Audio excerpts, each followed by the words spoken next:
असं ते तपोवन जे आम्ही लहानपणापासून अनुभवत आलो त्याच्यावर अक्षरशः कुऱ्हाड पडते आहे असं वातावरण निर्माण होतं. प्रकृती टिकली तर आपण प्रकृतीचा भाग असलेली माणसं टिकणार आहोत. मी नाशिकला गेले त्यावेळेला तपोवनावर जिथे प्रभू रामचंद्र आणि सीतामाई यांचा पहिला वनवास, मी मुद्दाम पहिला वनवास म्हणते कारण त्यावेळेस ते दोघं बरोबर होते, तेव्हा प्रभू रामचंद्र आणि सीतामाई यांचा पहिला वनवास ज्या नाशिकच्या तपोवनामध्ये व्यतीत झाला आणि लोकपरंपरेतल्या बायकांनी त्याचं वर्णन केलेलं आहे की श्रीरामचंद्रांना ते तपोवन का आवडलं, कसं आवडलं.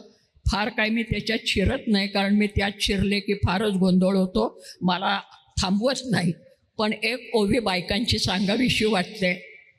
रामचंद्र आले तिथे आणि सीतामाईला म्हणाले, राम म्हणे सीता नाशिक चांगलं, राम म्हणे सीता नाशिक चांगलं,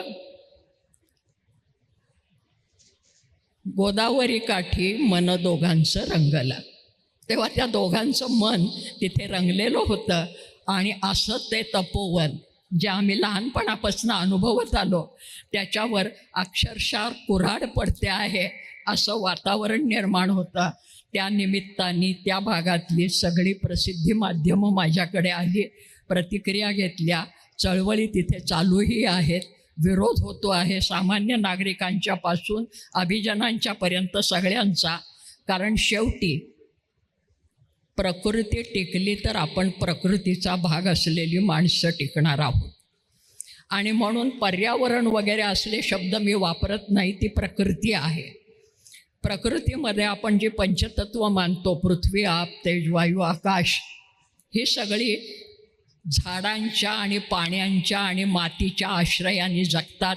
आणि म्हणून आपण जगतो कारण आपण प्रकृतीचा एक अंश असतो. म्हणून तेव्हा आपल्यालाच जगायचं असलं स्वार्थ म्हणून सुद्धा तर आपल्याला वनांचं जतन हे प्राणपणाने केलं पाहिजे, नाही तर आपल्या पुढच्या पिढ्यांचे प्राण टिकणं अवघड होईल असं मला आवर्जून सांगावंसं वाटतं. आणखीन एक महत्त्वाची गोष्ट घडली या वर्षभरात की निरनिराळ्या संस्थांनी पुरस्कार देण्याची योजना आखली. मी कुठलाही पुरस्कार घ्यायला कुठेही जाऊ शकले नाही. शिवाजी विद्यापीठाने माजी कुलगुरू धनागरे यांच्या नावाने एक पुरस्कार, विखे पाटील यांचा पुरस्कार नुकताच मिळाला, लोकहितवाद मंडळाने दिला, महाराष्ट्र फाउंडेशनचा पुरस्कार नुकताच मिळालेला होता. सगळ्यात महत्त्वाची गोष्ट म्हणजे नाशिकला सांगलीला येऊन मला भाई वैद्य पुरस्कार देण्यात आला, नंतर रामकृष्ण मोरे पुरस्कार देण्यात आला. असे अनेक पुरस्कार हे मला तिथे येऊन दिले आणि त्याचा एक मोठा आनंद सगळ्या घरादाराला नव्हे, माझ्या सगळ्या मित्रमंडळींना लोटता आला. आज हे साहित्य संमेलन इथे होतं आहे.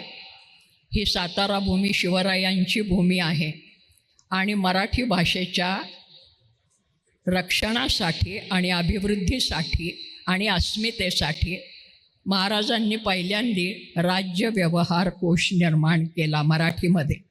की त्यांच्या अलीकडच्या काळात महाराजांची स्थापना करण्याच्या आधी परकीयांची राज्य होती, राजकारणामध्ये परकीय भाषेचा प्राबल्य झालेलं होतं.